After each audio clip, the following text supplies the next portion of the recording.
নিখোঁজ হওয়ার দীর্ঘ ১৩ দিন পর ভারত থেকে নিজ দেশে ফিরেছে মানসিক প্রতিবন্ধী যুবক বকুল মণ্ডল। বিজিবি ও বিএসএফ এর পতাকা বৈঠকের মাধ্যমে শনিবার রাতে তাকে বাংলাদেশে ফিরিয়ে আনা হয়। সে কুষ্টিয়ার দৌলতপুর উপজেলার রামকৃষ্ণপুর ইউনিয়নের চুড়ইকুড়ি গ্রামের লুৎফর রহমান মণ্ডলের ছেলে।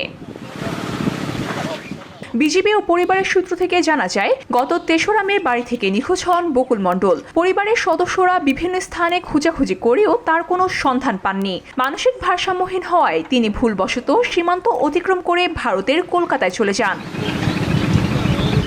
সম্প্রতি সামাজিক যোগাযোগ মাধ্যমে কলকাতায় এক বাংলাদেশি যুবক অসুস্থ হয়ে পড়েছে এমন এক ছবি ছড়িয়ে পড়লে তা পরিবারের সদস্যদের নজরে আসে এবং তারা বকুলকে শনাক্ত করেন। বকুলের পরিচয় নিশ্চিত হওয়ার পর ভারতীয়দের সহায়তায় সে পুনরায় অবৈধভাবে বাংলাদেশে ফেরার জন্য চেষ্টা করেন। বিষয়টিকে বুঝতে পেরে বিএসএফ এর সদস্যরা সীমান্তে একটি বাড়ি থেকে বকুলকে আটক করে নিজ ক্যাম্পে ফিরিয়ে নিয়ে যায়। পরে বিষয়টি বিএসএফ এর পক্ষ থেকে বিজিবিকে জানানো হয়।